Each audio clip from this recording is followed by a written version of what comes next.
Hello and welcome to another episode of Within Crisis. We have an amazing show here for you. We are talking Halo. Good news, bad news, and every news in between we can with this franchise. To talk with us, as always, is Ash, my co-host. How are you doing, Ash? Hello. Yep, I'm fantastic. Thank you. And as usual, we like to bring guests on for this kind of stuff. And today we have Ash's brother Lee. How the dickens are you doing, Squire? I'm good, Squire. Thanks for having me on.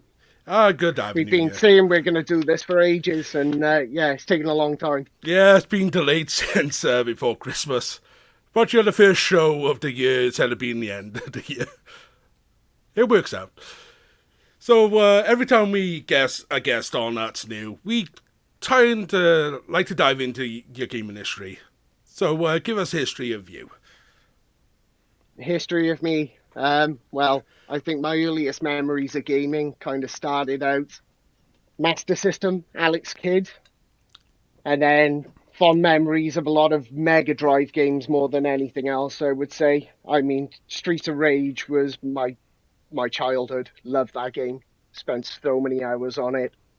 I've kind of grown up through the consoles, but the 360 probably had the most to offer me at that time in my life, if I'm honest. Clearly You know, starting with Gears of War.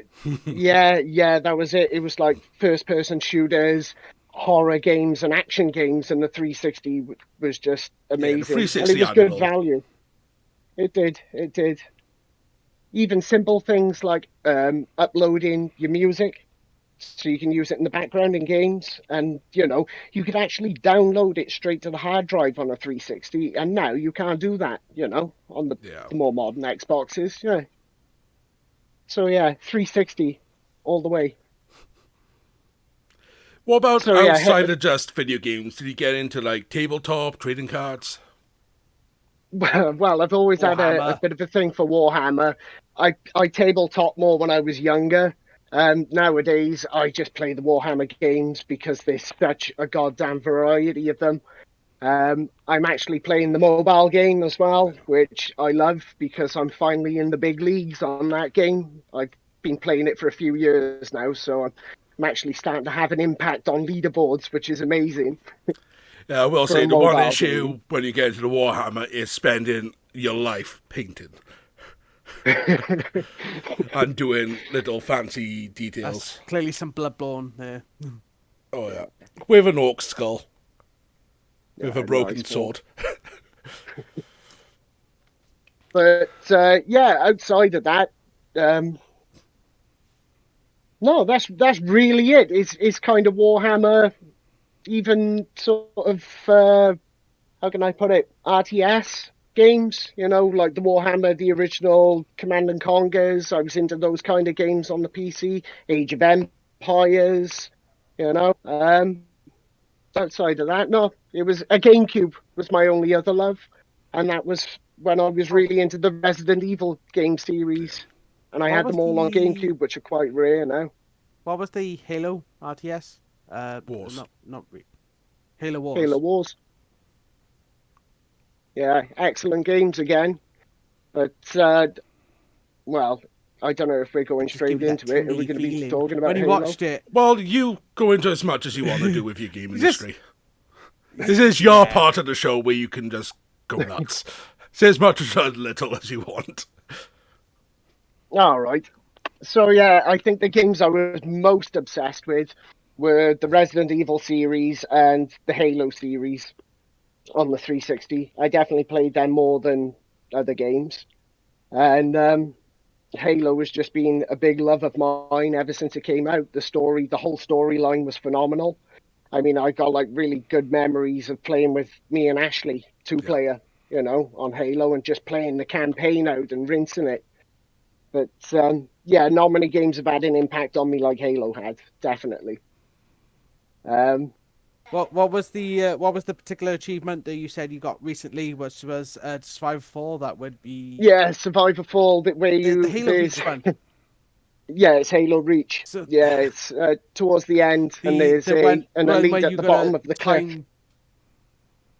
Yeah, you just have to run and jump it. It's more luck than anything else, I think. Yeah, you Because just I got to kinda Leroy Googled it. Jenkins it and just go for it. Yeah, just go for it. Just press the sprint button because I had the sprint armament at the time. So I just sprint, try and get the distance, you know. And I think it was about the third time round.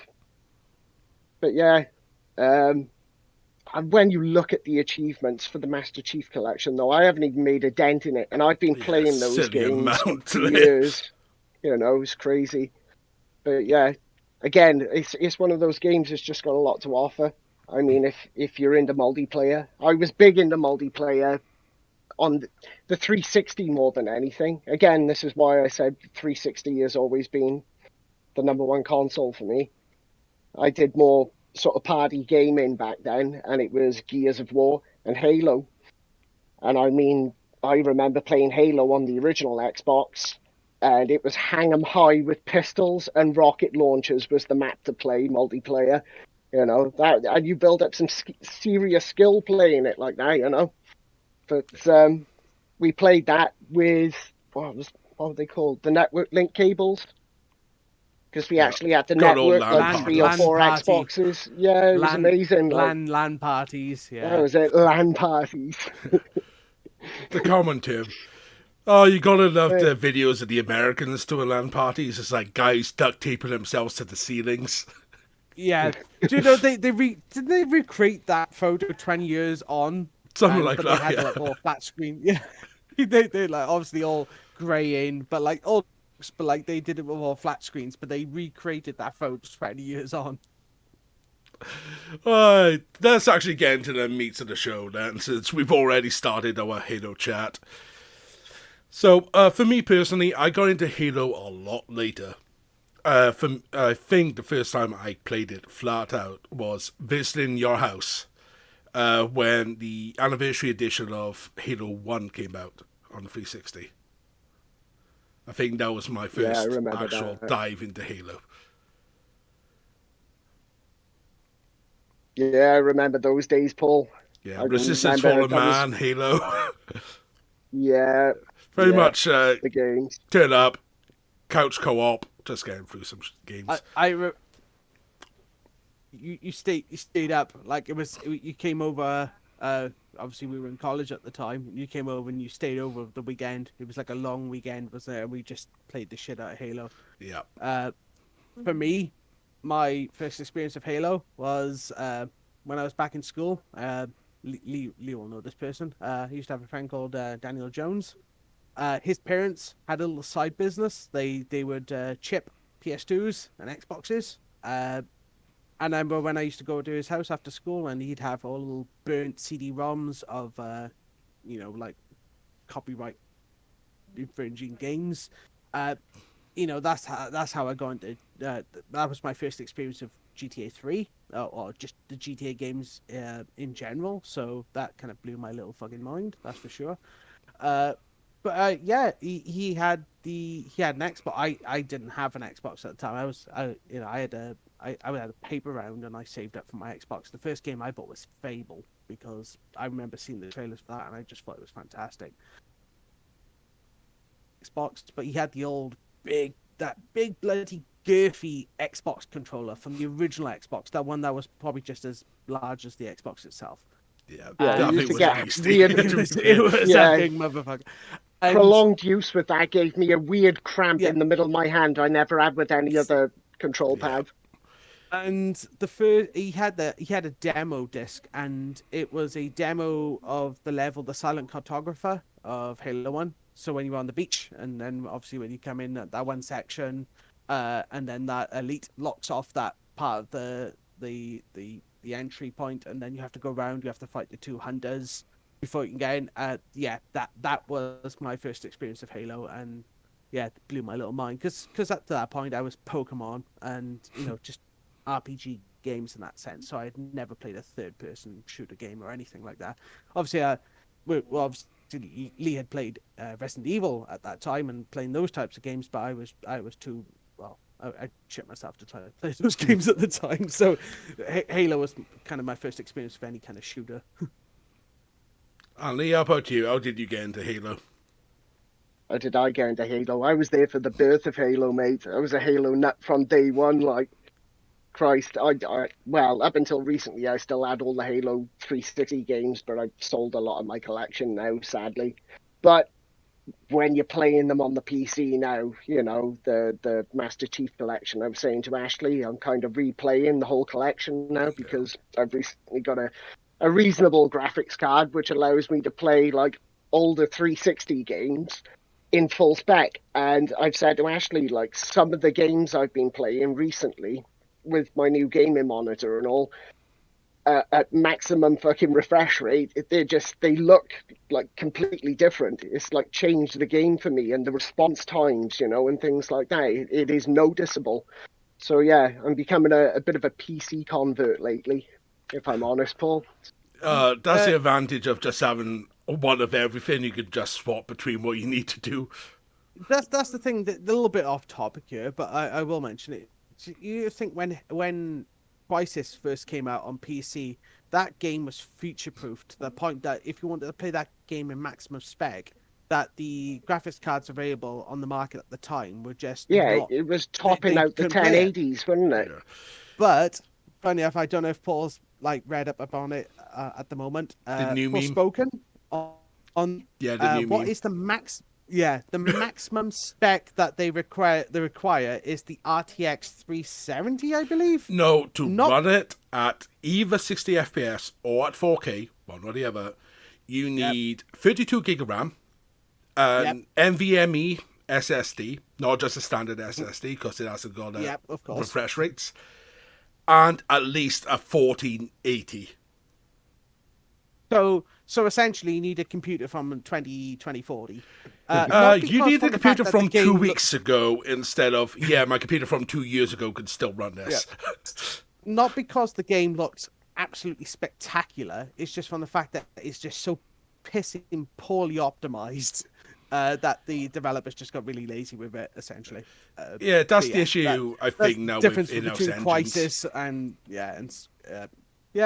unfortunately, I think Square Enix need to stop kind of flogging a dead horse there, essentially, with the whole Luminous engine, and just accept that, Final Fantasy 15, like, it was trial and error there, especially when and Forspoken, from the fact that the rumors are they released it, they released the demo copy so late, so like there were PC reviewers couldn't, so they couldn't review the game prior to launch. So essentially, they what we're saying here is with Forspoken, they deliberately delayed the release of the keys for the Discord, the Steam copies of the games, so they couldn't review the game and essentially say how bad it was, because how poorly optimized it was prior to the pre-orders, because they didn't want the reviews coming up prior to the pre-orders and people cancelling the pre-orders, essentially.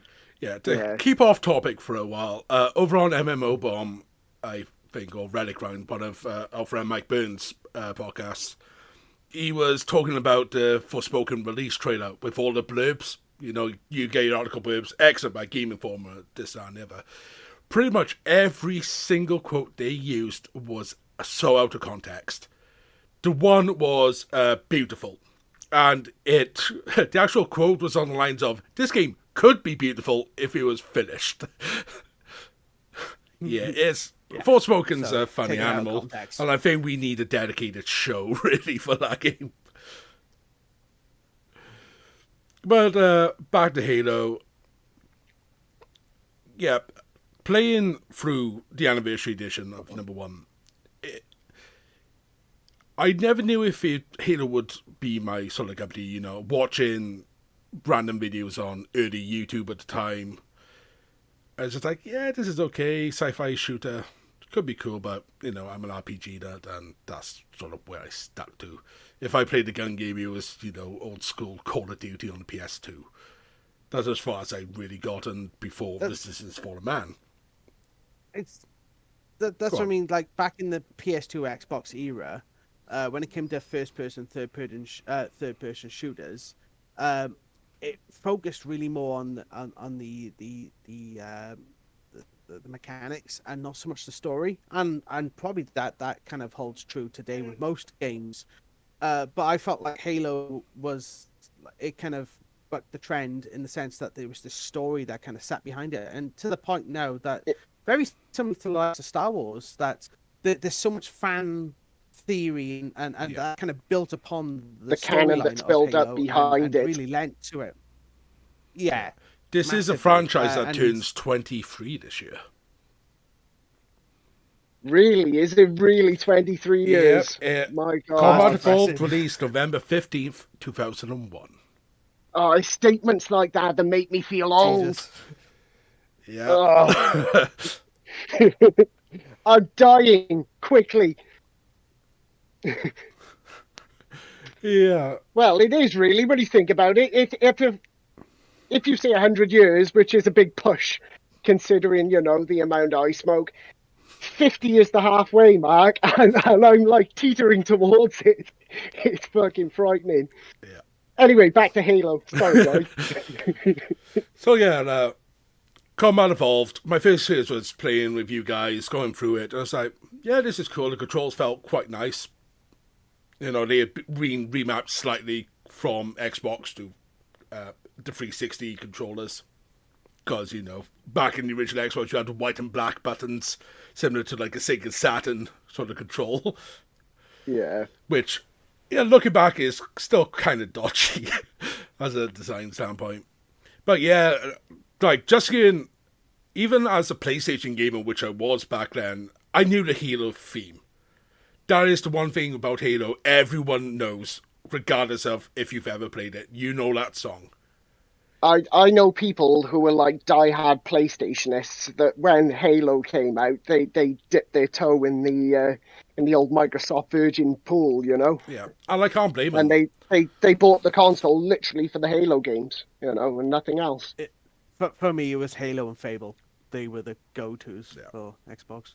Fable was amazing. The voice casting for Fable, when you look at that, was phenomenal. Like, yeah, that's another thing we have to give Halo the credit for. It had full voice acting across the game. yeah, definitely, mate. It Do you know kind the one- of, for me. Sorry, mate. I was going to say, for me, it was kind of reminiscent at the time. I was always a big Aliens fan, the James Cameron movie. And it had that feel about it as well with the Pelicans, and you think of the drop ships in Aliens, the way the Marines are, they're very much like colonial Marines. And yeah, it was You can was see the another reason inspirations I to that thought. from other sci-fis. Yeah. Certainly. Yeah, definitely. I tell you, the one thing that really inspired me with Halo wise is that I had played like I attempted to play like third and first person shooter games at the time, but I would just instantly slap them in easy mode and just try and get through the game just to understand what's going on, and I didn't feel compelled to even try and push myself and try the harder settings.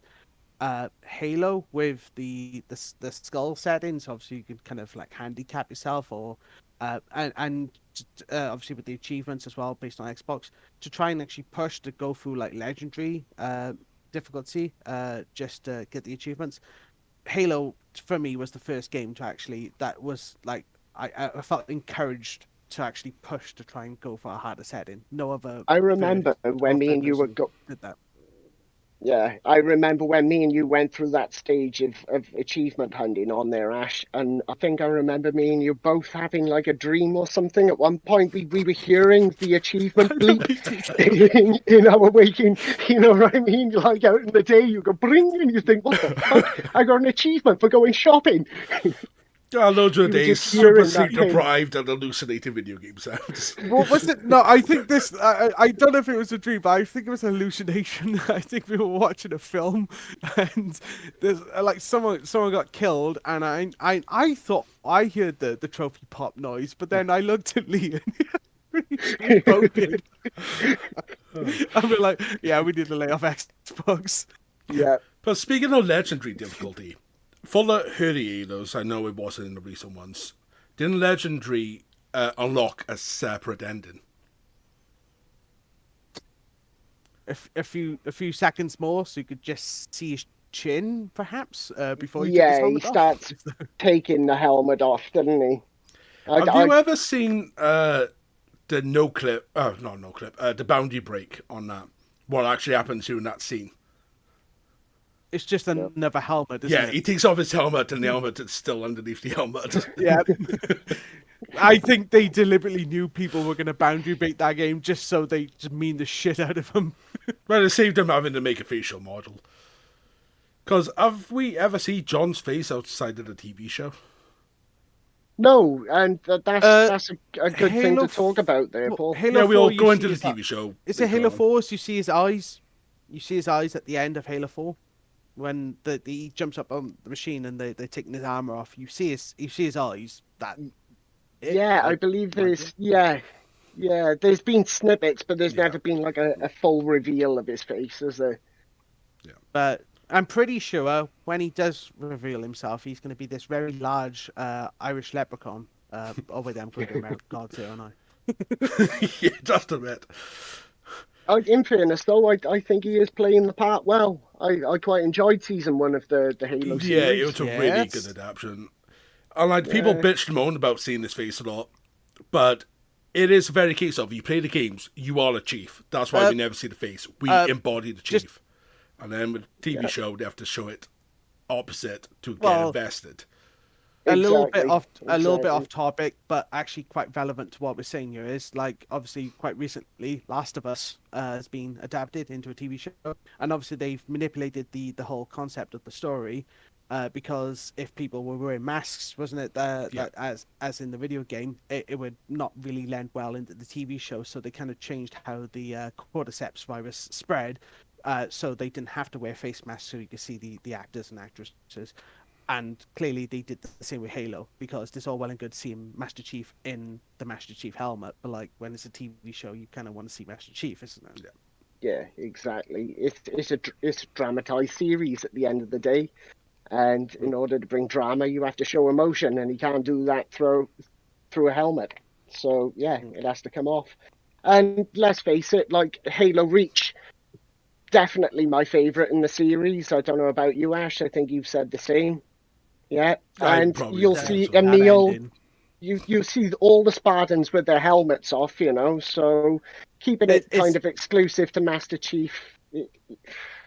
Well, as being mentioned on one of the previous episodes of Riven Crisis, where we covered over Final Fantasy VII, and how Zack heroically went out in that kind of in that his ending, Blaze of Glory, and Halo Reach does something very similar. And it does. I get emotional playing that game big time. Like especially as you come in towards the end and you're losing your team one by one.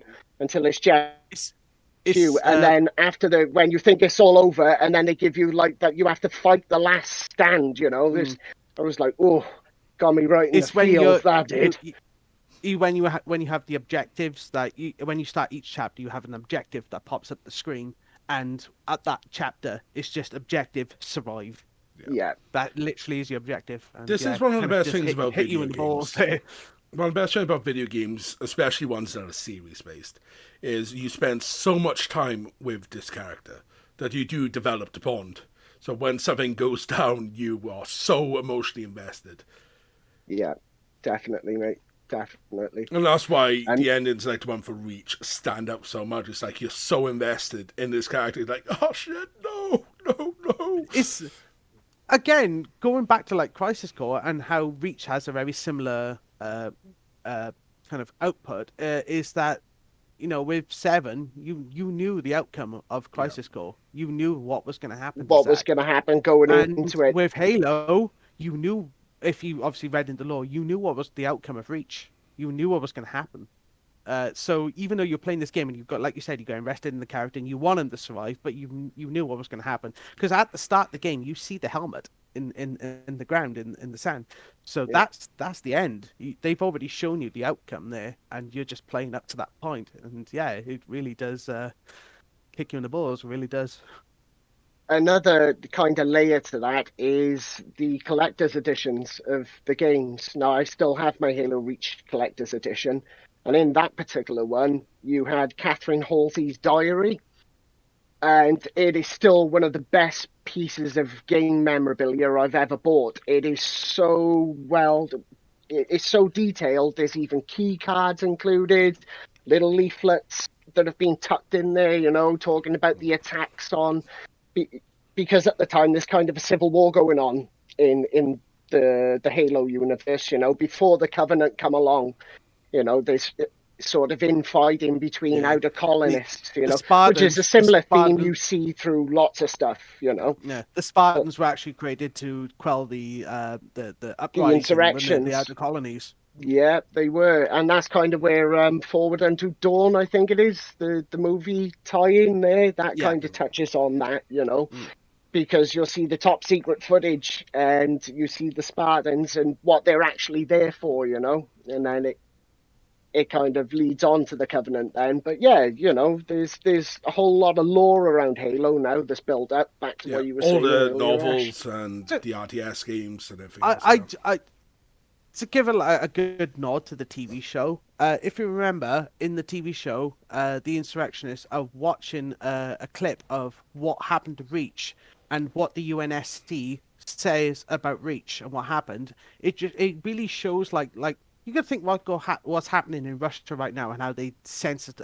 how they censor the news and how they trim it down, and you actually watch that UNSC clip and what they say about Reach, and it's absolute horseshit, because if you played the game, you know what happened to Reach, and they're lying about it, essentially. They cover it up.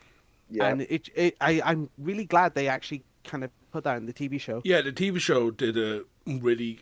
It may not be the most faithful thing in the world, but what it did is bring all that extended canon and all the extra lore in. Yeah. So for the people like us who have played the games, we're getting these little extra nods to this and that. It's like, ooh, this means this means that.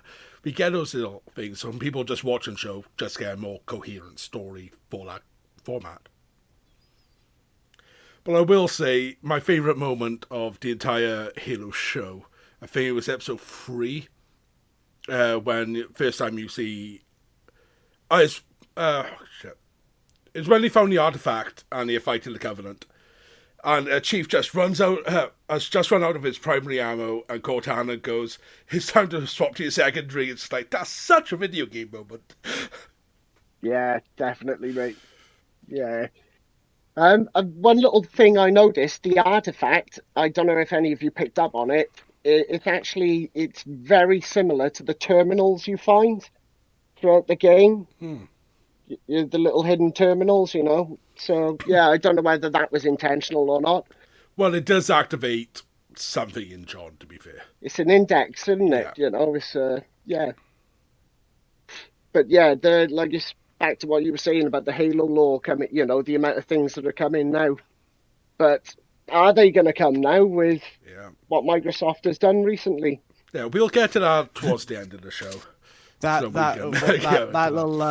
elephant in the room was to be brought up at the end.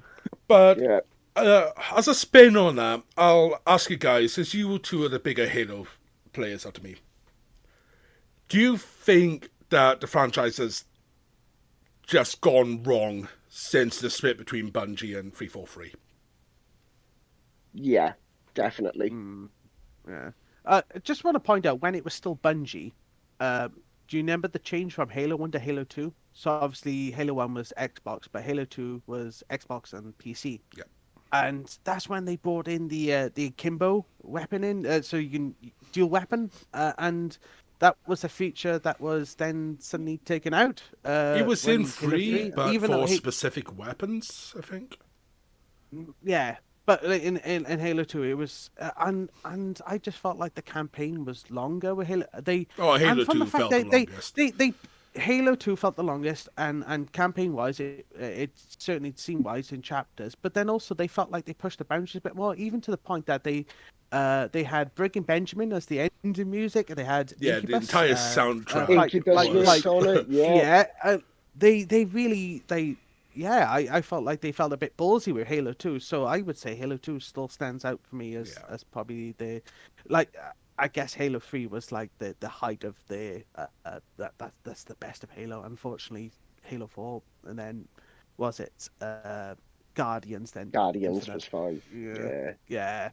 They went Yeah, downhill. So definitely. There's, even though the quality of the games has kind of gone up, graphically, Yeah. they look amazing. It kind of felt like there was a bit of a tail off with the story. It very didn't much feel so. as Where after Infinite's release, they did state that they had to cut around 60% of the story they had because they just couldn't fit it in. And when you hear that after finishing the game, it's like, yeah, I can see where so much gone. Like, be interested to it's an see it with open the other 60%. yeah, it's an open world. Fair, they want to make it a bit more alive. But if you were just to go from story beat to story beat, it is such a small game. The entire time it takes to complete the Infinite story is so small compared to all the others. Oh, yeah, definitely. It didn't take me very long. I think I smashed it in 24 hours, Paul. I smashed out 99% of it, I remember doing a little bit the next day, and that was it. It wasn't very big at all.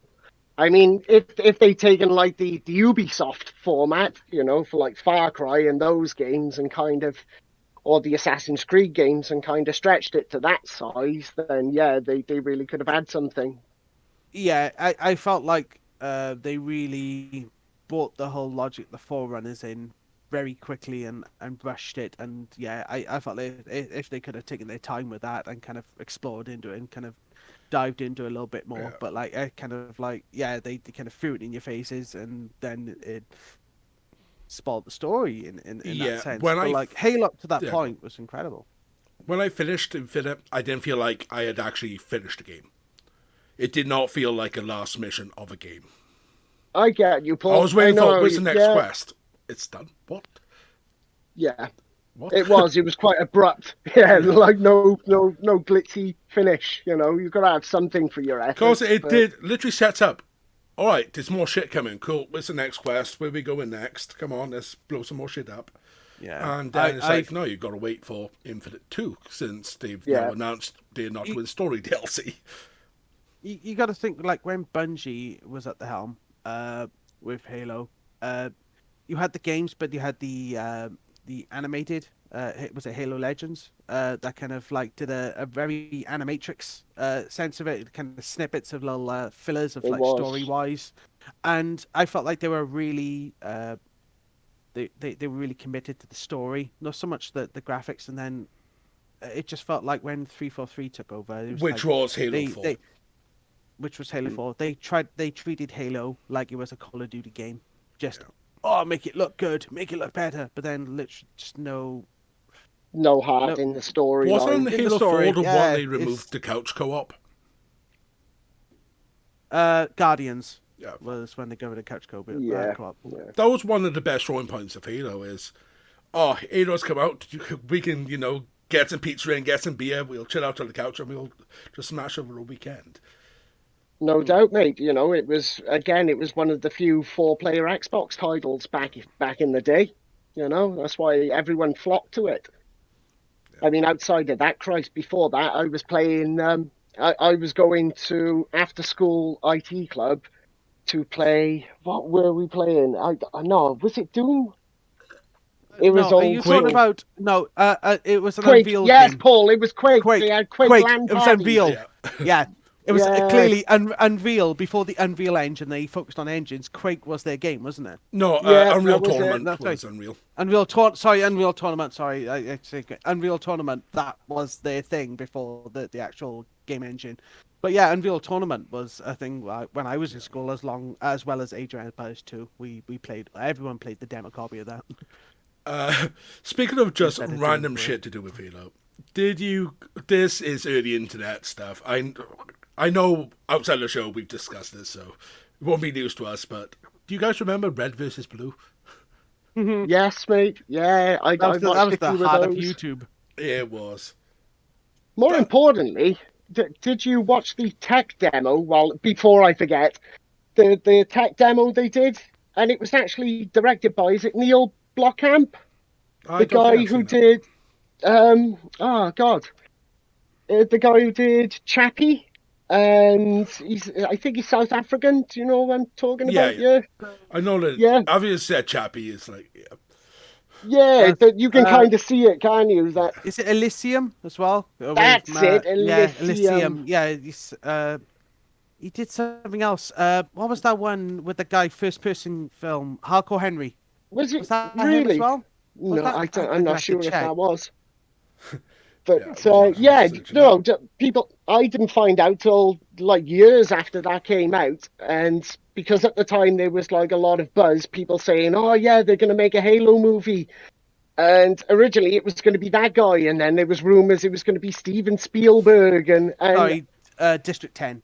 Yeah, it was yeah, District 10. District 10, yeah, another great movie. Yeah, that's the So thing yeah, with that era of games. Like, yeah, they're making a movie. I'm still waiting for the Metal Gear Solid movie. Because that's apparently still in the works. keep waiting, Paul. It's still in the works. Someday. You think when they released the Master Chief Collection, that's when they felt like that's when the TV, because if you remember the TV show was supposed to have come out as part of the Master Chief Collection, wasn't it? If correct me if I'm wrong, I thought that was when that Master Chief Collection first came out on Xbox One. I think, yeah.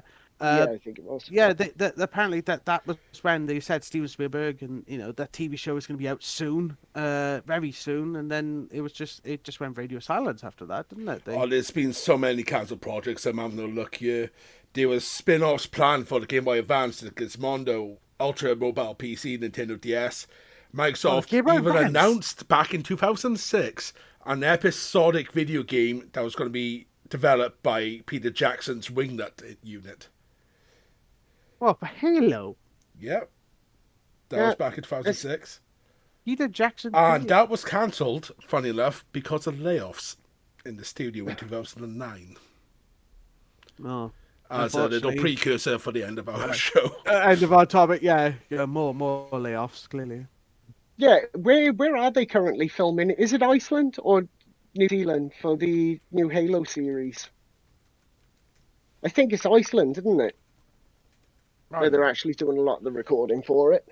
I'm not sure. We'll see which one of us can Google it faster. Hungary and Canada.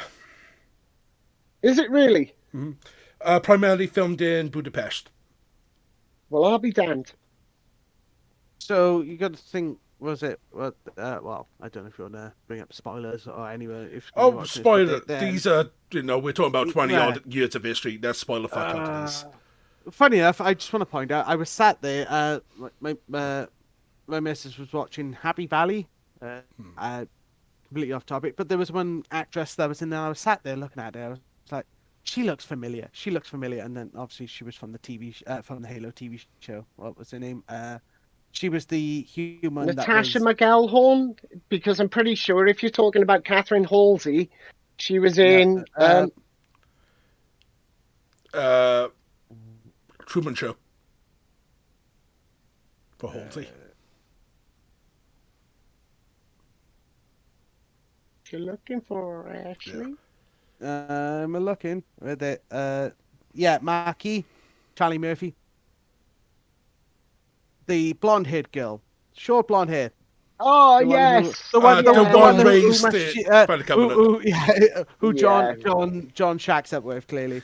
But you obviously know how that ends at the where they it's what she sees and yeah. But like I was sat there and I'm Charlie Murphy. I remember watching the actress and like her hair is totally different. I'm looking at her eyes. I'm like, she looks fucking familiar, and it bugs me. Like Liz was sat there watching the show, and I was like, I'm gonna have to IMDb it. Yeah, it was See like him. when we watched, when we saw Halsey for the first time in the show when he was up here, it's like, I know that face. I fucking know it. Then he clicked on, she's from the Truman Show. She's a love interest who was waiting outside the bubble. Yeah, so the woman who plays Halsey and flipping. Well, I was a big fan of Californication with David Duchovny, yes, and she was played his missus in that. So yeah, and she was in Event Horizon. Yeah, one of the things I do like with the TV show as well. Oh, come is on, they Ash. actually brought Cortana's voice I actress in. I'm picturing Event Horizon. She wasn't the Is one it? with the missing eye. No, No, Event Horizon. Where's she? Event Event Horizon. Of course, yeah, she's in Event Horizon.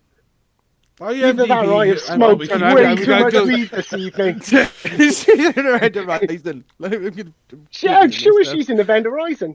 I'm pretty good with my movie trivia, even when I've had a lot to smoke. Halo TV. Ah, I mean, result- let's get back to talking Halo. So yeah, Natasha. here we go. Natasha McClone. That's a very I'm probably butchering that, but yeah, Californication, Truman Show, obviously Halo. I have to check this. No, she's not Event Horizon. It wasn't Event Horizon. She was definitely. Oh, what am I thinking then? Where she was a member of the crew on a ship. The thing is now, I've watched too many films. Yeah, it's not. People blend into It's not good. I need to like have a Solaris. serious system Solaris. reboot. With what's his name? George Clooney. George Brad Clooney. Pitt. Yeah. No, Yeah. George Clooney. Yeah. Solaris. How we get there? Yeah. Yeah. So yeah, Funny we if- talked Tomato 1, we talked Tomato 2, a bit of Reach. Let's talk about something that they did for the first time with Halo 3, and that was the spin-off game ODST. ODST was a lovely game, and again, great voice acting. Nathan Fillion. You know, Yeah. was it Buck? Yeah, Buck. Yeah. Good old Nathan Drake to us PlayStation nerds. I liked that it was quite refreshing to bring a Well, game we along wanted to where be Nate you Drake. where you're no longer the Master Chief, you're no longer a Spartan, you don't have these superhuman abilities that come with being a Spartan, and it kind of like it was like a bit more detective as well at the start as well. Because obviously the ODST when they kind of brought in they like when Master Chief is deployed and sent on a mission, it's quite a large mission, like a big life world saving mission. Then suddenly you're playing as an OTST member. As a rookie member, and yeah, the mission you're sent on is a little bit more not as important. So yeah, it just felt like it was a really nice spin-off. It was a really kind of like stripped down, bare bones kind of. You're playing as this character now, and yeah, you can't be as ballsy as playing as a Spartan anymore. That's what definitely threw you off. Like when you first start playing that game, you think, oh, I'm just gonna run out and throw a grenade, and I'm dead. You over there, I'm gonna run and punch you in the face because my shield's still keep like, me no, alive. no, no, And I'm dead on the sprint. Yep. Yeah. Oh, I'm human. Oh, I'm not superhuman. Okay. Where's my Spartan powers? How dare you, game? How dare you make me feel vulnerable to make the chief look even stronger? Right.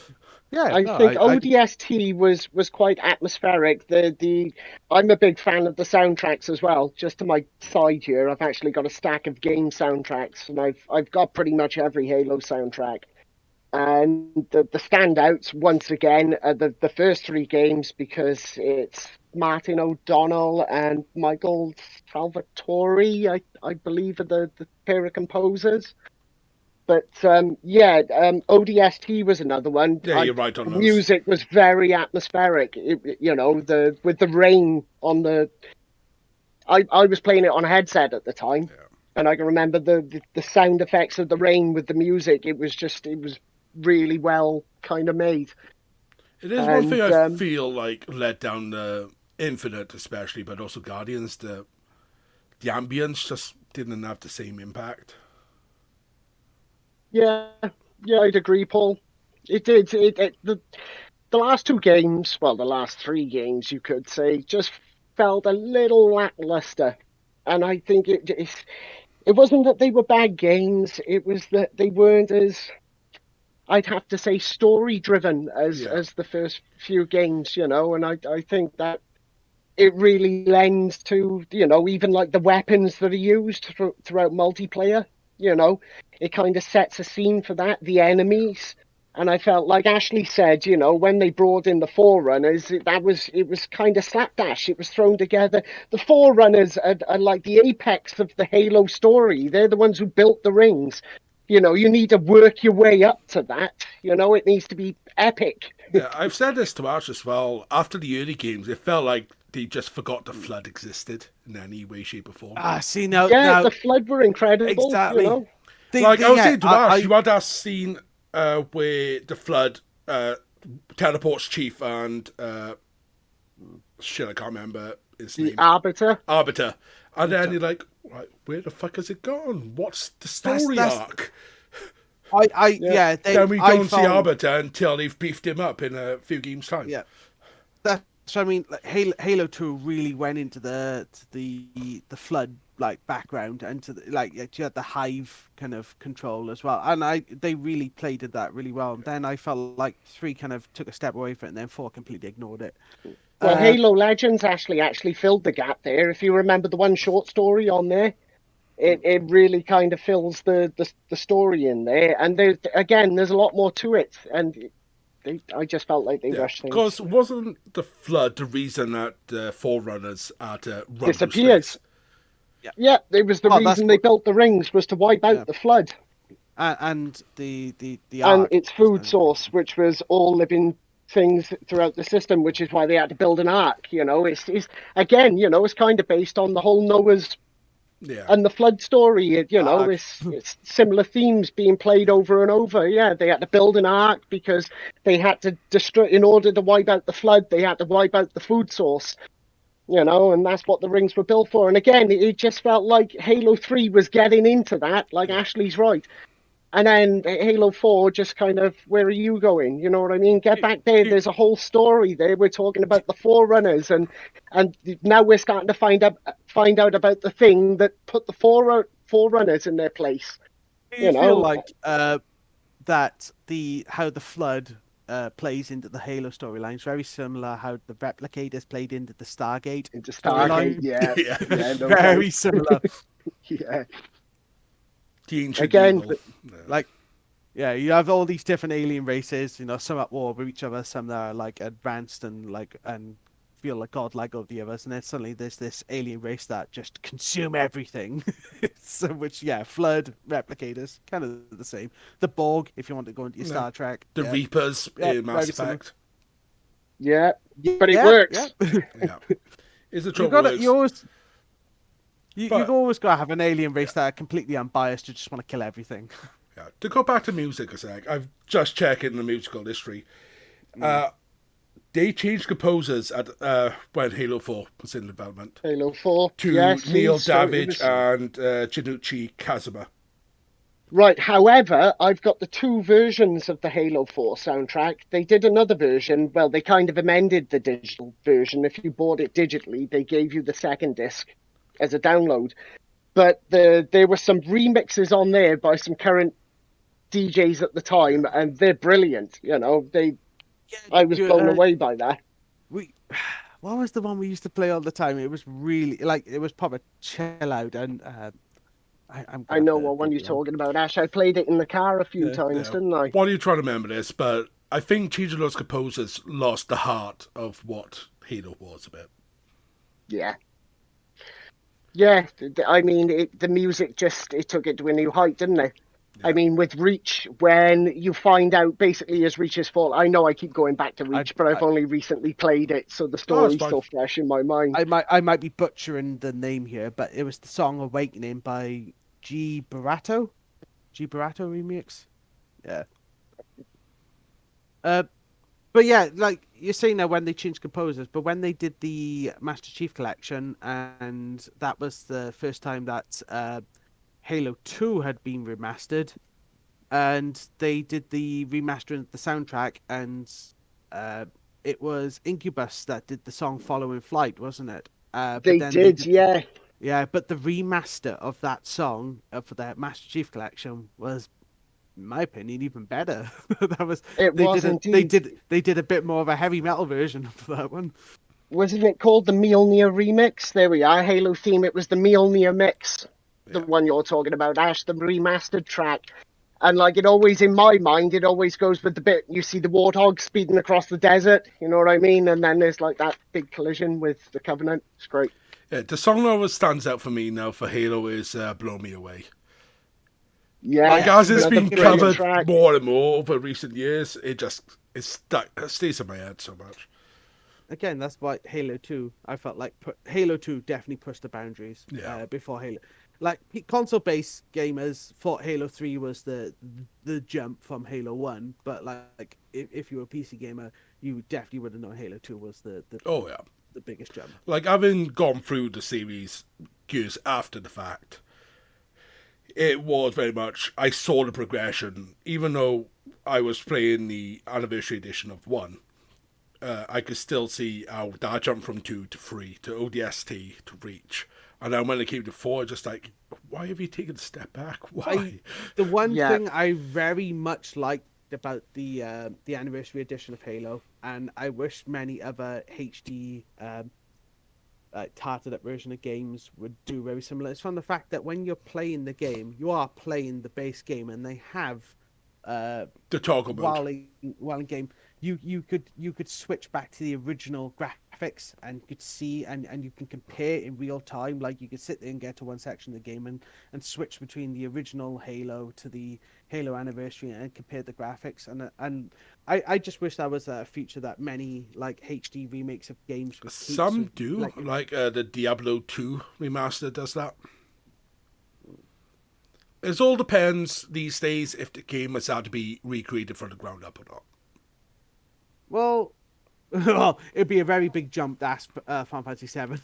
No, I'm talking more That was a remake. the That was a Spyro remake, not Reignited remaster. trilogy, that remaster. They didn't have the source files anymore, so they had to create a program to run the PlayStation 1 version to work out distances, jump heights, the lot. They had to recreate all the AI from scratch with All new right. What assets. about they did the HD remasters of GTA 3, Vice City, and San Andreas, didn't Yeah. they? So it would be nice to have the like for like, see what it was like on PS2 to the HD remaster. It wasn't That's it. too much of a graphic increase, to be fair, between the original and remastered. It just a bit of a smoothed out the polish, isn't it? textures. Yeah, that's the thing. At least I And know kept there's some a bridges that turned invisible. like so that's the thing. There's a HD polish, and then there's a remake, and then there's a remaster. Yeah. So like Final Fantasy VII remake was a complete remake from ground up. It's not. It is there are elements of the original. It's the game, old but story plus new it's story. It's its own game. Yeah. And then there's a remaster. So you could say. Crisis Core I don't Reunion, just for the sake of having one recent. Yeah, that's true. Yeah, so like, it's even though it's the same game, like for like, you can tell the graphical difference between the two. Yeah. And then there's like the HD polish, which if you're going to say Final Fantasy again, you can say Final Fantasy 8. Maybe. Onimusha. When he Oh, released oh, he's gonna Onimusha switch it up HD, on my- it looks exactly like the old games, to be fair. I know. I think sometimes you just get lazy and they class as a HD. It's like, upgrade, you it's can't just- buy it anymore, let's just chuck it back out in the wild. Well, we're still waiting on Legend of Dragoon, so So, I propose this question to you. If any Halo game got a chance to be remade as a remake, what title would you choose? Because usually with remake, they'll improve it, etc., etc. So, which one would you take out of the franchise to get improved? Ooh. That's the thing. They don't need graphical improvement. I They just think if they were going to do Maybe Guardian, modernising the controls, maybe adding extra to the story. yeah, Guardians, and making it couch bloody co-op as well as Infinite. Yeah. Fair play to I'd- Infinite. I'd There's a love to reason they see- couldn't do couch co-op from a technical standpoint, and I get it. But people have just modded it now, and it's just like, yeah, we've got it working. It doesn't make sense why it works, but it works. I'd love to see like Reach running on an RTX. You know what I mean? Like full throttle. To see what it would look like by today's standards. You know. You say graphic, like game mechanic wise, why Infinite couldn't be a couched co-op 2-player, but like Not Infinite. Borderlands, Infinite, sorry, yeah, Infinite, but like think of the likes of Borderlands, those It's games. still instant zone in Borderlands.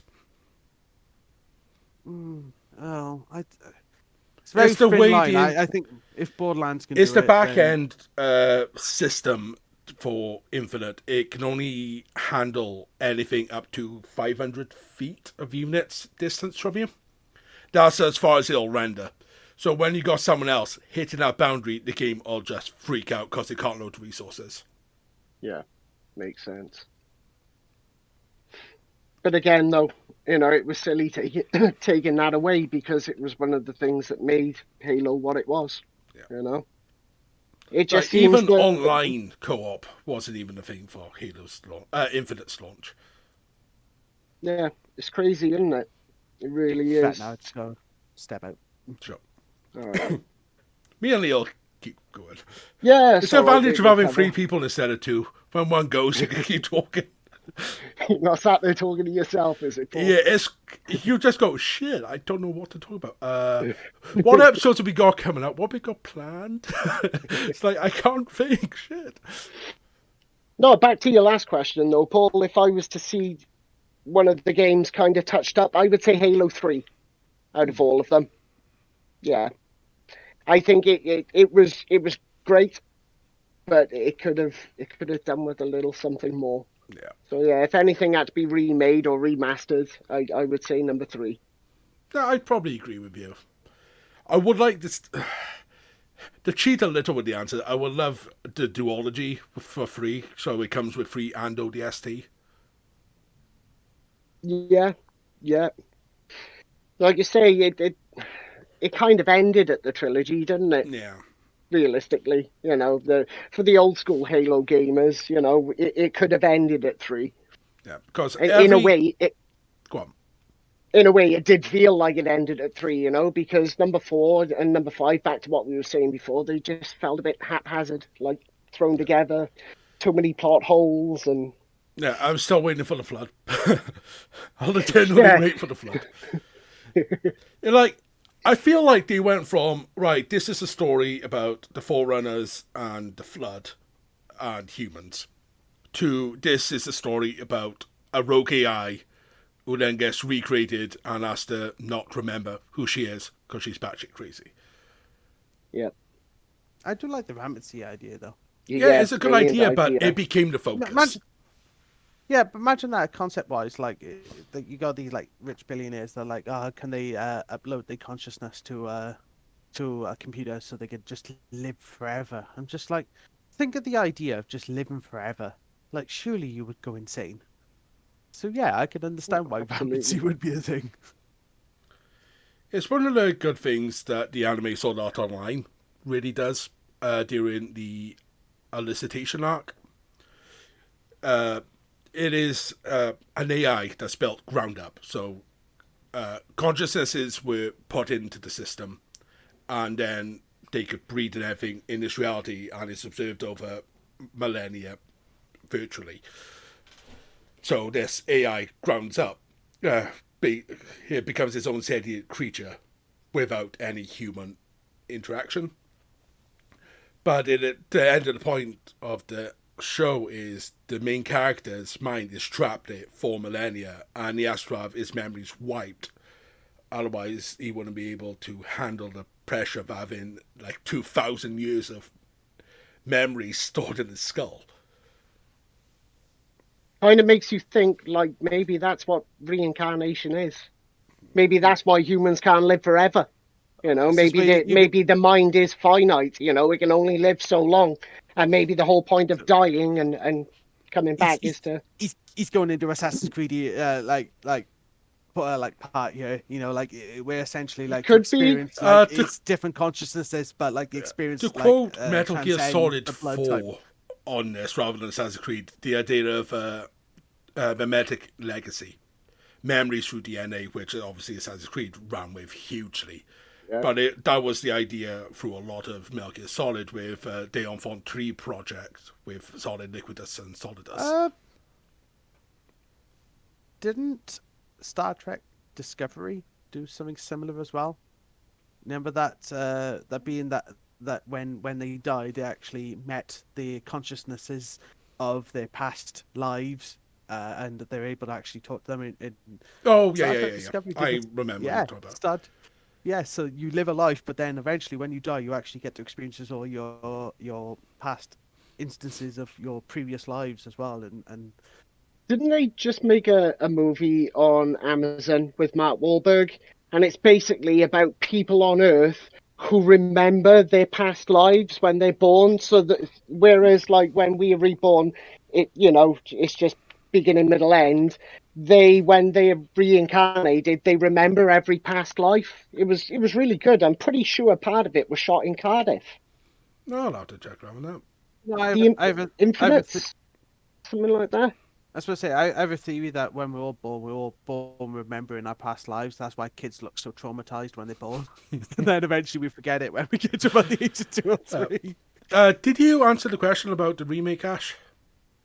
Before you disappeared? What was that? Sorry. What Halo game you'd like to see remade? I would very much like to see. So I liked Halo Wars. I did like Halo Wars, and I feel like they definitely expand on the art. So they did the RTS side of it, for that specific story. But like, if they like, you got to play Halo 1, Halo 2, Halo 3. You got to play those storylines as a third-person game. But imagine if they would actually allow you to play those games as an RTS wise. It's funny you should would say change that, because Halo 1 Really? originally was going to be an RTS back in early Well, prototypes. Yeah, Is it really? Yep. So I would like to see a remake, but not just a HD tarted up polish. I would like to see a remake from a different kind of concept, and that's what funny. I've like go a little bit off topic here. That's what I liked about the Persona. Like, you got to play Persona 5 as a JRPG, but then you got to play Persona 5 Scramble as what they call it, the Musou. genre of game. Musou, like Dynasty Warriors, in that kind of sense.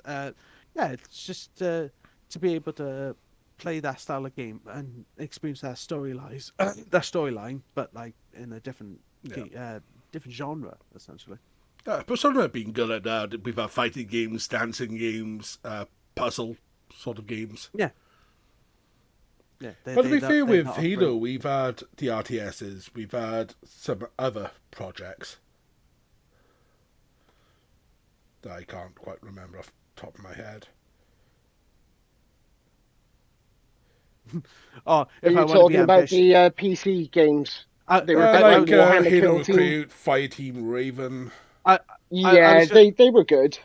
I was okay. If not, I was gonna say if they were gonna make like a full-on VR version of Halo, so if you had the HTC Vive and play Halo through VR, that would be quite an experience. Yeah. Oh god, trying to control a warthog in VR. That's the one thing I never gelled with, was the early ways of driving in Halo. For me, you got a button for an accelerator and left and right. That's how I drive. Once you got the grips with it, though, Paul, it was a beaut to drive, mate. You could drift that baby anywhere. Yeah. I did some amazing things in Warthogs. I took Warthogs where they were never supposed to go, and tanks. I know what I mean. You be drifting left, and you know when the right turn's coming up. You start turning right 2 seconds before, because you know you need to fire the track to get the Warthog down it. Which Halo was it that we had to take a screenshot? We took our Warthog up that building onto the bridge and dropped it down onto the big Covenant ship. Because we did it, and we took the screenshot, sent it to Lee 2 seconds before we blew up and it disappeared. What was that? Christ.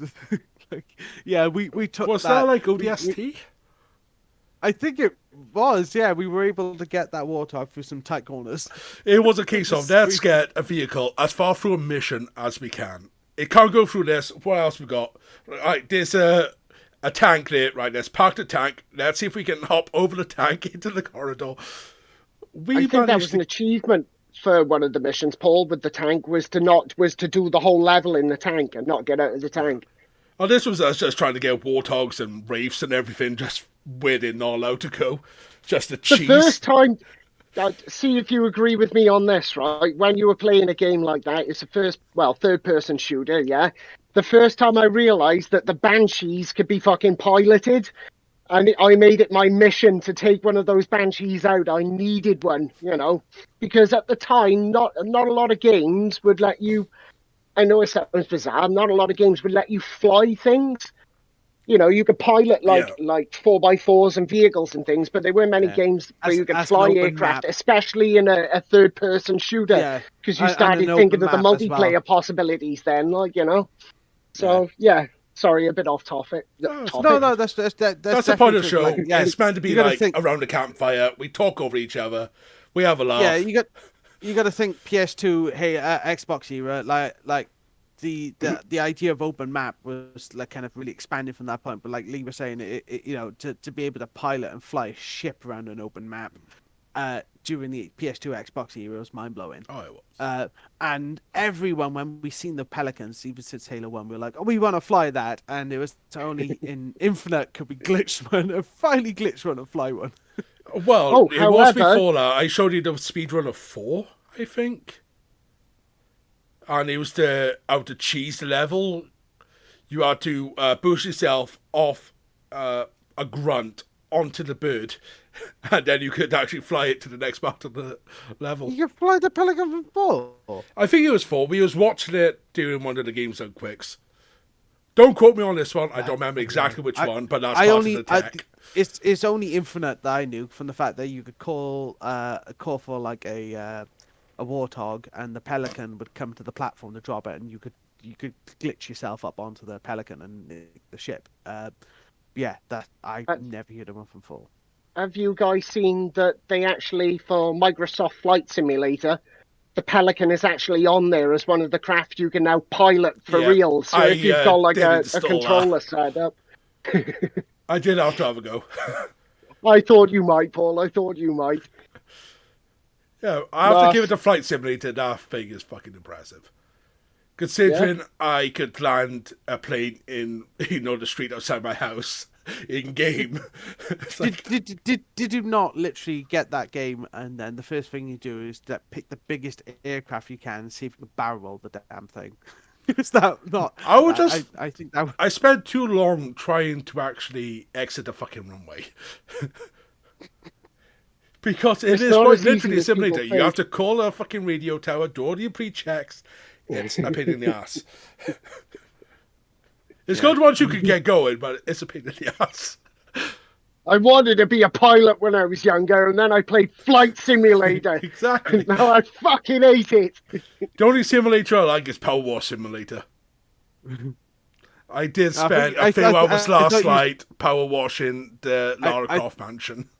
I thought you were going to say Goat Simulator, but Nah. I've yet to play that. I just watch the oddities that come out of it. Have either of you seen that? What was the name of it? It was an old mech game that once upon a time it was on the original Xbox. Armored Core? Is it Mech Warrior? Armored Core, Paul. That's the bad boy, and it came with the huge controller setup. Yeah. Did you ever see it with an eject button and all? It was Funny amazing. enough, back when I was in uni, my one of my professors actually brought it in. Yeah. Yeah, What'd we you did. think? It was quite nuts. We was having a chat about crazy game peripherals. So at the time, I had the Time Crisis 4 controller, the one with the analog sticks on it. So it's like, I'll bring this in. We had some other bits I don't remember. But yeah, actually piling into this, like, I don't know what the fuck I'm doing. Shit. I'm killing stuff. That's okay. The reason I bring that up, by the way, is because they've just announced that they're doing a VR game. And I thought to myself, I played a couple on the PSVR, like mech simulator games, but yeah, they're great. I love those kind of sim games, mate, especially like Star Wars. I played that recently, Squadrons. Yeah. And when you're using a joystick, yeah, it's phenomenal in VR. So I'm kind of looking forward to what the PSVR 2 Just a does. pity it's as much as the PS5. I was going to say looks is fucking expensive. Yeah. Yeah, but maybe that's a good thing, Paul, because, if they've got the screen resolution The on that tech looks headset... at like watching the gameplay videos for Horizon Call of the Wild. yeah, It looks fucking amazing. yeah. It does, mate. I can't believe they've stuck to the PSVR mind. I honestly thought they were going to buckle because it kind of like tailed off, Yeah. the amount of. But PlayStation have kind of kept strong to the VR. Fair play to them, and hopefully PSVR 2. I'm looking forward to see what games they bring out with that because, especially with Halo going as it is now, maybe Sony want to pick up the ball and take on a Halo game, maybe put it in VR and do us all a big favor. That could be good. Well, we're about an Yeah. hour into the show. Yeah, Let's- should we get to the elephant in the room? Yeah, let's Yeah. move on. So, in our chat notes, I did put a couple of articles. Yeah. We'll start Well- with the major ones. We'll talk about Microsoft. They have lost 450 people across all their game studios. This is a studio that hasn't released a first-party game in a year, 2 years. Infinite was probably the last one. That was a major flagship title. Well, think back to Halo. Sorry, not Halo. Sorry, Fable. Fable. Yeah, Lionhead we're still Studios. waiting. Microsoft took that over, and that all overly ambitious. What was it? What was it going to be called? Fable Legends. What was Oh, Fable? That was 4? just Peter Molyneux going crazy. Well, he went crazy during the first Halo. He was Yeah, always but this was- overly ambitious. Right, we got Um, Connect, we could cast spells with our hands. But yeah, but that's the thing. It's Microsoft buying a studio and just thinking that the magic's going to be made and the game's going to be released, and they make a ton of money on it. And like Halo, but with Microsoft just gone out and bought what was the Elder Scrolls studio? ZeniMax. Betamax.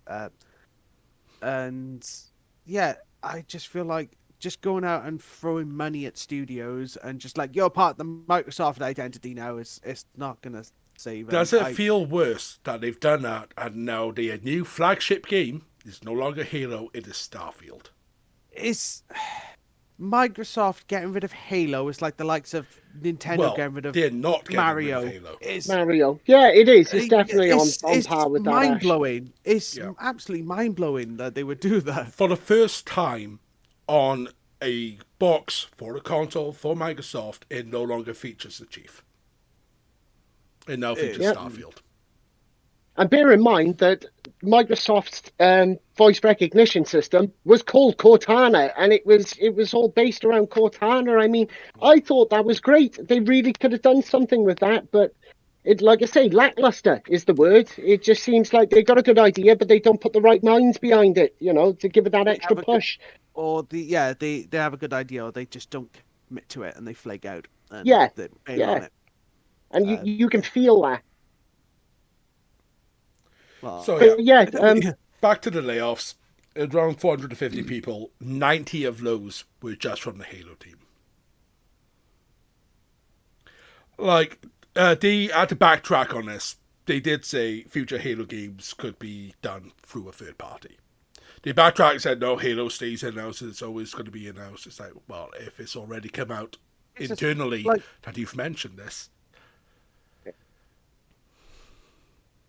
where's the faith? when it comes to likes of like obviously previous conversations we've had on the podcast, like Pokemon for example, Game Freak still they're responsible for the mainline series, but they finally kind of branched out and allowed third parties to be responsible for like remakes or Side anything like that, games. spin-offs.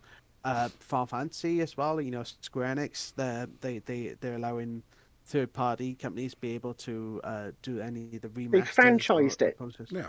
it's franchising a game, isn't it? Let's be honest. It's a It's still- capitalist approach. They've murdered Yeah. it with capitalism. But they still keep control of their main flagline series. But hey, like that's what I mean. Microsoft going, no, Halo.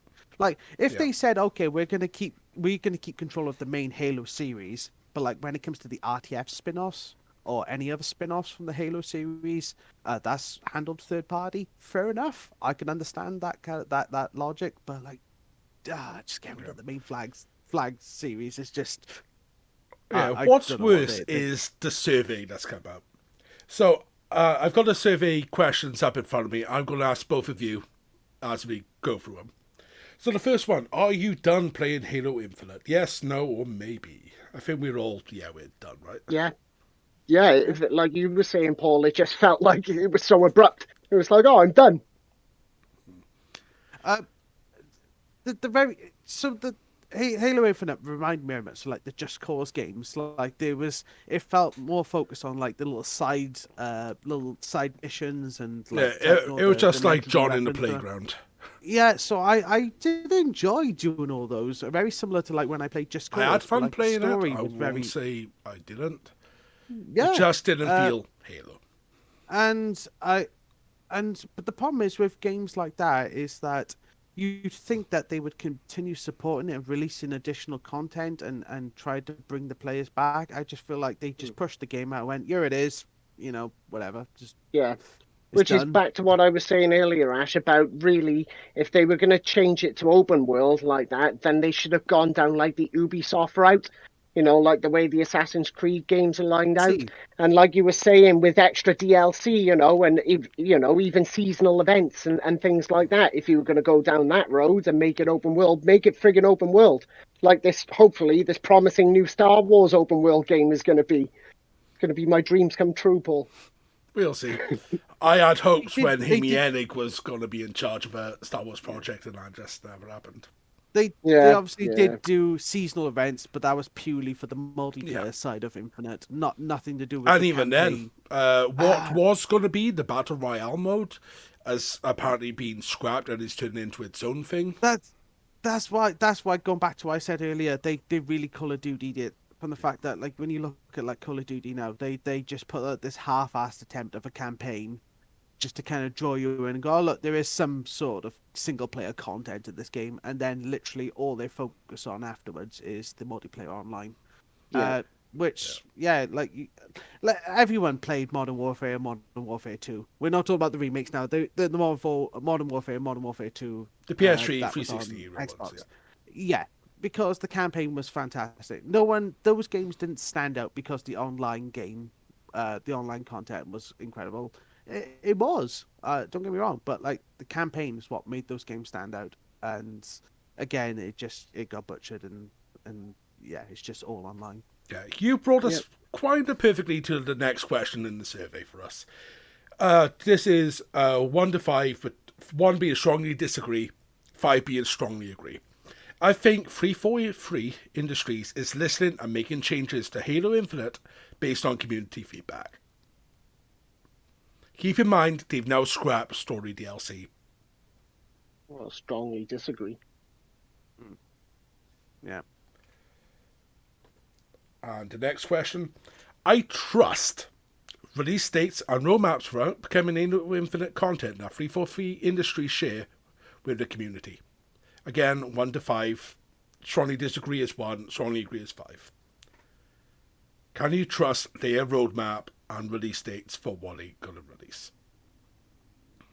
No, well, when it was 343, you could, but not nowadays. So no, disagree. Ash? I can't have a personal opinion on this one because I don't play the content. No, but, like, from the fact there was that- meant that to be they story were into DLC. Yeah. The stuff they promised for multiplayer has been delayed and Yeah. changed. Just from the fact that, based on previous history, that they're willing to kind of like give up or push on their roadmap. Yeah, so any future roadmaps that they give, you can't trust them essentially. Oh, I think we for God's got sake. 2 more questions here while we have a cat invasion. I got invaded by a big ginger cat. And the Get next out one, of my face. again, 1 to 5, 1 being disagree, 5 being agree. I think 343 Industries is doing a good job communicating with the community. Absolutely disagree with that one. That's a perler, as Carl Pilgrim would say. I'm calling bullshit on that one. Do you in the category, Ash? Yeah, I call bullshit on that one as well. Sorry, I'm just gonna have to move this big. Get out of it. And the last one is, I think the last couple is about what you would like to see added. We'll ignore that, it's multiplayer related stuff. But the last question I'll add to both of you guys is this survey just showing 343 and Microsoft that they are fucked up. Yeah, big time.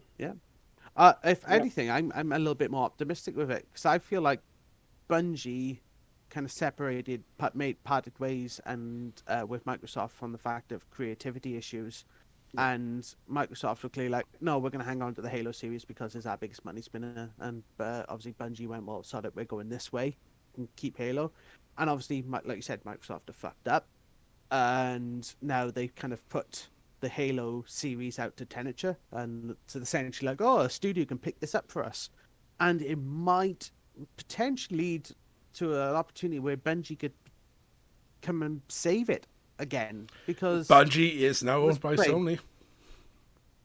Yeah. Oh. So Well, you're that's talking about earlier, Paul.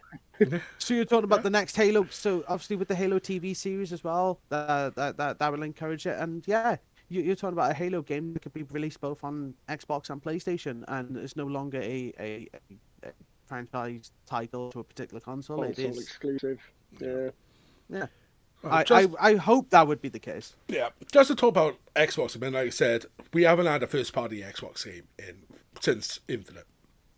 But in the meanwhile, on the PlayStation side, we have had God of War, we've had Horizon, we've had so many first-party games. And Microsoft are Tsushima. doing this whole, Come on. we want our merger to go through because Sony has all these games. And it's like, where are yours? You own so many properties that you've had over the years. Where is, what was the old racing game? Gotham Knight, something? Project Gotham. Gotham. Yeah, where's Project Gotham? Where's Perfect Dark? I think that was another Xbox. Yeah, exclusive. Perfect Dark Zero. Yeah, that was a great game, Paul. Right, there's Good so little many series. games in the Xbox catalog that are Xbox games. I'm just Why want to aren't you point doing out. anything? So Yep. like they are kind of, that Fable is hopefully still in the Yeah, works. it's still in the But works. They have Lionhead. Didn't any of you play Black and White or Black and White 2 on PC? Yeah, No, yeah, a long that time is ago, a Ash. game I would love to see. Another Microsoft owned one, I believe. Yeah, another one. Yep. Yeah. I will give Oh, credit to Playground Games, the guys behind the Horizon series. They are the ones in charge of Fable this time around. They are making sure they bring in the right sort of staff members. We got some fantasy writers coming on board and everything else, and they don't want to show anything off until they feel they are ready. Good, because otherwise you get shit like Skull and Bones. That was revealed as an offshoot for Black Flag, and that is what 15 years ago at this point. Yeah. And Yeah. it's not the game they promised, and it's just going to be a shit show if it ever gets. Well, it will get released because there's been so much money in governmental contracts with Malaysia and all that jazz. It's like with Forspoken recently, when a company seems to be reluctant to kind of show. Well, they say that, but they did release a demo. Yeah. But I just feel like when it can be one of two things: when they're very clandestine and very secretive about what they release, is because either they're fully confident and that this game is going to be fantastic, and they just want the excitement to build up, and they just want to release it and just release it into the world, and like, here's this fantastic game, or they're worried it's going to be diabolically shit, and like they're just. To be fair with procrastinating. Square Enix, they are terrible at PR. The reason, like, World of Final Fantasy is an amazing game. It suffered because of PR. They released it originally in the window for Final Fantasy 15. Yeah, people are going to choose the main line over the side story. When he released the remaster of it, Maximus Edition, that was also coming out at the same time as another AAA title from Square Enix. They have a bad habit with promotion. The only one I could say that is advertised properly is 14. That is the only one where the PR team knows what the fuck they are doing. Well, they didn't at one point know. Well, think of it this way. 14 is advertised a lot. It's a sponsor for, like, the Summer Games Done Quick. It's advertised on websites, articles, and magazines, in games. Whereas Final Fantasy VI Pixel Remaster, that physical collection just got shadow dropped at midnight when no one was fucking awake, and no one knew it was coming. And then it was sold out within 20 minutes with the people who were night owls who was up and saw an email. You know, like going back to the Halo, and like with Infinite, they tried to make it this open map game, and like if they wanted a team of developers that were very overly ambitious with making use with the tech they have available and making full use of it to a point that they can make it on like a large open map game, is the team from Xenoblade. You got to appreciate from the fact that the from a technical aspect, I'm not a Xenoblade player, so I so have no what they can actually achieve on the Switch is incredible. The game is purely developed on Switch, so you're talking about a system that is lacking compared to the likes of like the PS5 and the Series X, and yet what they're able to squeeze out of that device and the kind of open map they're able to get out of that is incredible. So like having an ambitious team like that could work on a Halo game. To put it in context for you, Lee, game. the newest mainline Pokemon game, you could be in a town with nothing rendering outside of just that town. The windmill, if there's the windmill, that's quite infamous now, going as well. That windmill is rotating at a frame a second. Yeah. One frame. All the AI, if they're 10 feet away from you, go down to about 2 frames a second. Whereas Xenoblade, you could be out in the world, have 20, 40, 50 enemies in front of you. The rest of the map that is already loaded, as well as the out-of-bound stuff that are 3D models, all that rendered, and you're still getting 30. Yeah. Framework-wise, they optimize their games incredibly. Yeah. Well, that's just a good team by the sound of it. That's knowing the system and taking it to its maximum potential. Even Zelda, the Breath of the Wild and its sequel, have got Monolith on board to help be able to load in this open world. When you're asking me, my dream next Halo game would be is Monolith Studio developing the game and having Halo fans actually be involved with the story building. And I don't think I want to see another open Halo. Do you want to know what I would have liked to have seen, in my opinion, for Halo? For the multiplayer? The multiplayer never really changed up, right? What I would have liked to have seen to really change it up was to have the guys that did Battlefront, I believe it was Pandemic Studios to begin with, but like the original Star Wars Battlefronts, and having it as a multiplayer, but in that system, but in the Halo universe with all the vehicles, the Pelicans, you could start off as an ODST and drop in. I thought, if they made it into a Battlefront type game, it'd be that, take my money. Yeah, I would like to see it evolved. Having a PvPvE style game in Halo would work so well. Lee just brought up a good topic there. The Battlefront games. Who were the developers for that? It was Pandemic originally. Pandemic. I still remember it from the starting thing. That Battlefront 1 and Battlefront 2, when they came out on PS2 and Xbox, were incredible, and they were fantastic. Battlefront 2, really the jump from 1 to 2. And actually Xbox at the time as well, because you had Republic Commando and you had what's the one with the I just said Republic Commando. You had all those really good games that come out, but then they tried putting them on PSP. That was their go-to then for any, and they just the handling was just terrible on PSP. Even though they were good games, I did play the fuck out of Battlefront on the PSP. and then of course they remade the Battlefront games on Xbox. Well, quite recently, and just made them Dice full Studios. of fucking gacha content and all that, didn't they? Which just I will say for the first Dice Studios Battlefront, the gameplay was fun. Yeah, it was, but they should have put a story. Yeah, which they did for the second campaign, one. They did for the second one. It's a decent story. I did enjoy it. Yeah. It's just a shame it wasn't there for the first one, Yeah. But that was my 2 cents on. There we go. What I would have done for a Halo game. But for me, I do was... not want to see another open world Halo. I don't think it fits. At least playing as Chief, it just didn't make sense. Nah. They're better off being more linear, more story-driven. For Chief especially, if you want to do an ODS 2 with this kind of thing, you're going on an hostile planet, you're trying to get the checkpoints, rescue troops, that makes more sense. Yeah.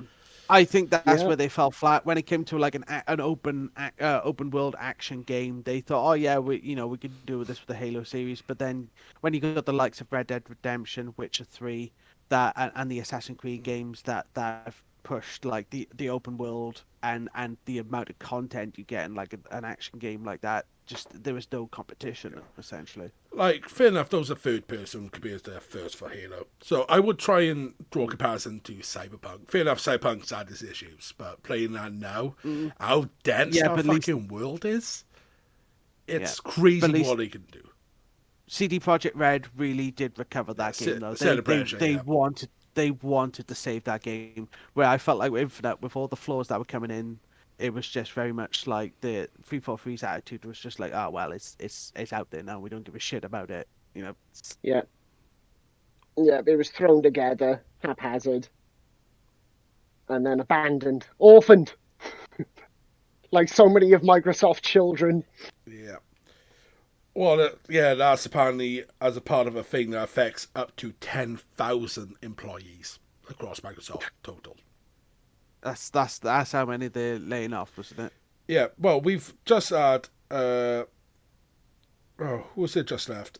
Jason Schreller, who was brought in at 2020 to fix Infinite, has now left the studio. Doesn't inspire confidence, does it? No.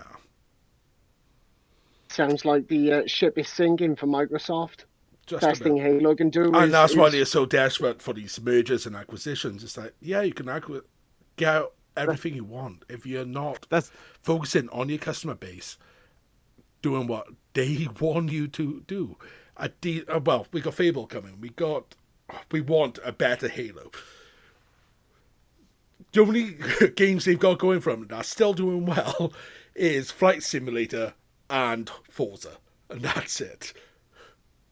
Yeah, it's pretty cool when you think. They're not competing with Sony anymore. They can't. No, everyone was worried about Nintendo at one point, but look what they've done. They've really kind of pulled it back. Nintendo's always been the odd kid, and the Switch has helped in that case. Is the odd kid, you're not going to get something that's similar. That's why I loved about Nintendo, from the fact that they never tried to compete with. Well, they kind of did with the GameCube. They did try to compete on the sense of the graphics the side GameCube of it, and N64 was after the PS2. Yeah. But then when they realised they didn't, they were like, well, that's not the be end all of games. Like, oh, the better looking they are, the better the game. Well, we've seen that now. Like, there are games that are coming that look incredible, but like storyline wise, character plot, everything's just very, just shit, and you don't give a crap about the characters and all that. Like some of the best games that I think storyline wise are some of the 2D games I've played, like older console-based games, because I feel like when it's the same. Well, you think about when it comes to films. When it comes to films, and you think back to like your 80s films now, when you didn't have your CGI and all that, where they were lacking in the graphics department, they made up for in the character development and the story. And you get that with and you get that with films now, and you get that with your AAA games. Is that they look incredible, but they're just hollow. All the gear and no idea. Jen, because I know, Lee, we've asked you to come on for a future show about this particular game. I have to bring it up. I know you haven't finished it yet, so I won't mention the story, but we still have the games now that look amazing and with the story. We've got the Horizon series, and as you are playing through now, God of War Ragnarok. Yep. He's playing Ragnarok. I'm playing Halo. Forbidden West. Yeah, so Horizon. West. There's a H and a L everywhere. We have to let us to make up Halo between the two, I'm sure. I think Horizon is another one that has the potential to kind of like, because we're kind of given this game that's like, here's where you play now, here's where the Earth went to shit, and and we're playing from this perspective, but like they kind of open themselves up. They can actually like go in between as well, Yeah. and I've said I it think to that's you. quite good. I'll let you finish, sorry. No, that's what I'm saying. I said to you from the start with Horizon Zero Dawn, it is a game that plays out like a movie. Everything you do enriches your story that you're watching. Even though you're controlling the characters physically, you are experiencing this world that's actually alive, and it feels like it's alive. What you're talking about now, Paul, has always been one of my biggest attractions to games. Yeah. Games just like that, like you're describing, where you become so enthused in the story that I've had to sit there and play it from start to finish. When a game has drawn me in like that, there hasn't been many really, See, but Yeah, when they that's do, where PlayStation has it going for it Yeah. right now. Because Go- think yeah. Ghost of Tsushima Ghost of as well. Tsushima, yeah, Ghost of Tsushima, Horizon, those two Like games. God of War, yeah, but they just one drag and you in. Ragnarok.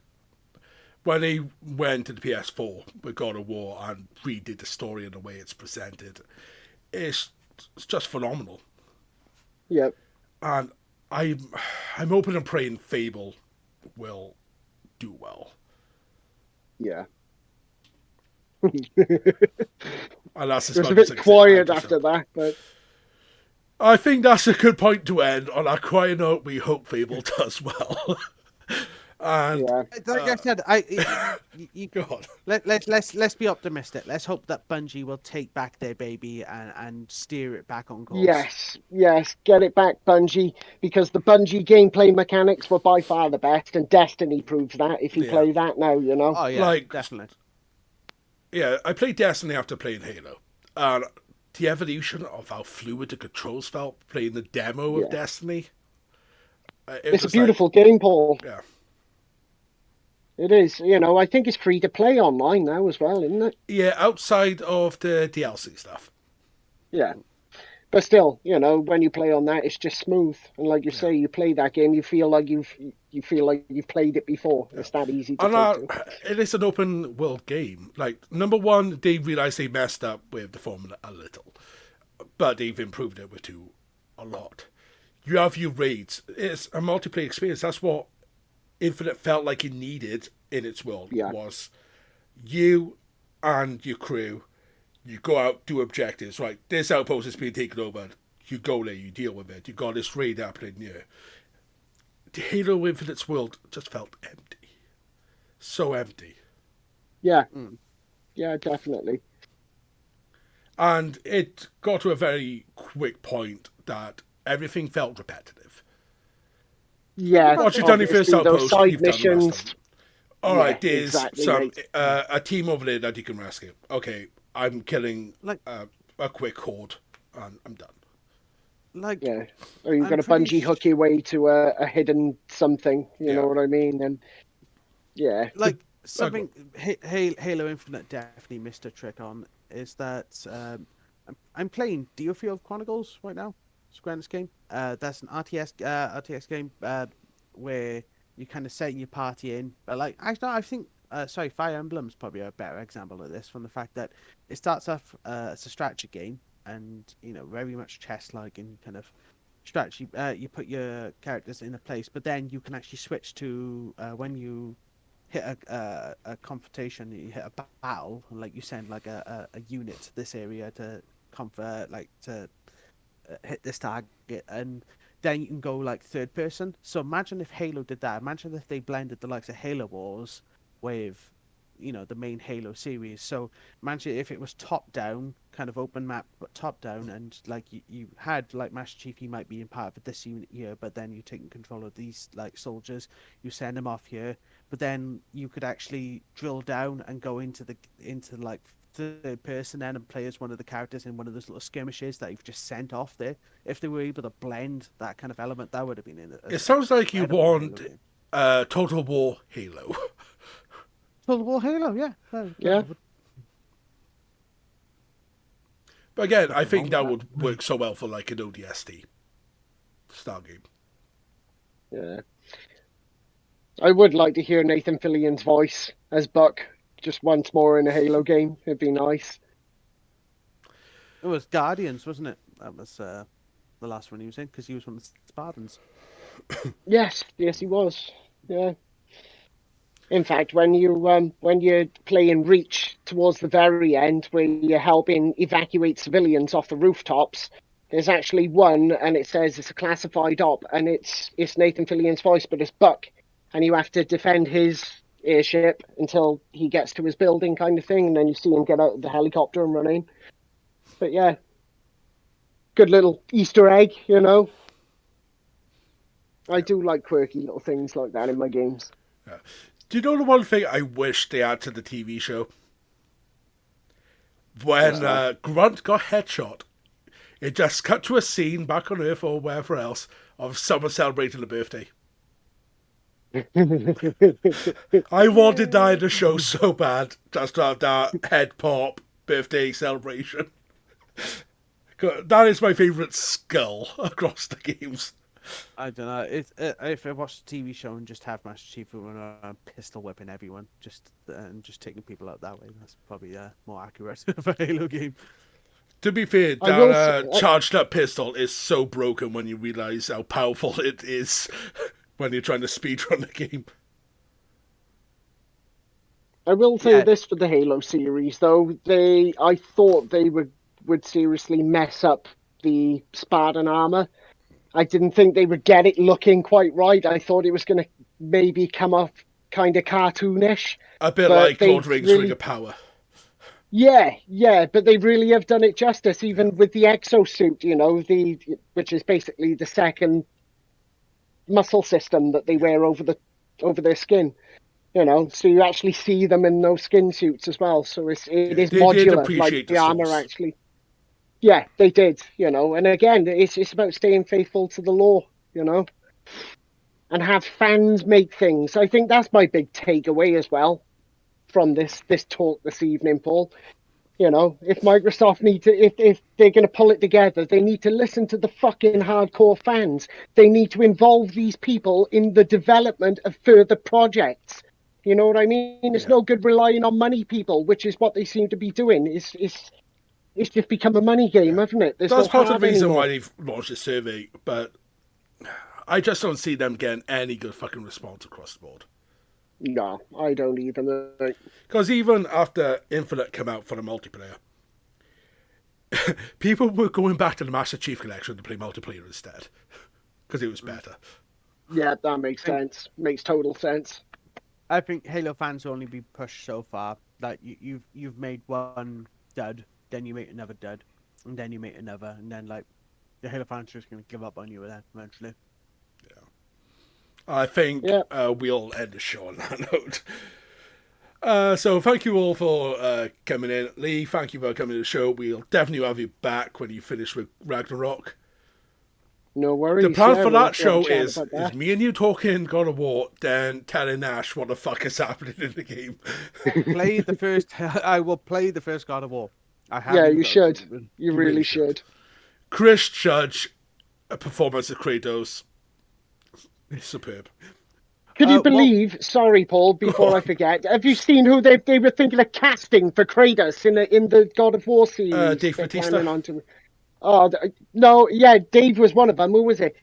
Somebody. No, was it Spider-Man? Oh, Tom Holland. Tom Holland. I was thinking, how are you going to pull that off? It was bad enough seeing him as Nathan Drake in Uncharted. Exactly. He's going to put on £150 for the role, is he? Exactly, Ashley. You tell me. It'd be like Jason Momoa. You know that advert they did where he takes the muscles off. Him as Atreus, maybe.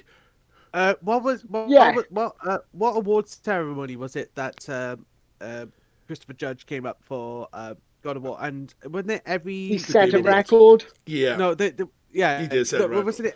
Was it every minute they were actually giving away a PS5? Oh no, Steam Deck. Steam Deck. Sorry, yeah, they were giving away Steam Decks, and they had to kind of like push him off stage because like he just wouldn't shut up. Well, we was watching that a bit live, wasn't we? And this is a guy with Tourette's, like bad Tourette's, and he was stumped. He could not speak. That's why he took so long. It's like he couldn't get his words. Yeah, but like Do you remember they essentially for the opening of that ceremony they brought Al Al Pacino? Pacino, who yeah, was- no. let's disappoint us. ridiculous. He came out looking very confused, like a senile man who doesn't even know what video games are, which I'm not far from the truth there, I guess. And yeah, handing Christopher Judge this award, and Chris probably feeling very uncomfortable, just felt like, oh, I'm just going to keep talking and to know probably when to stop. Kind of felt bad for him. While Al Pacino tries to remember where he is, we will tell you where you can find us. As usual, you'll find us here on Twitch, whether it's me streaming games at the minute, continuing Monday with more Shadow of Mordor. Next time we get a podcast sorted, I'll tweet out, share it. You can find me either in charge of the Within Crisis Twitter, Within Crisis, personally at Flynn_Lawlight, Ash over at Noin0250. And until then, take care.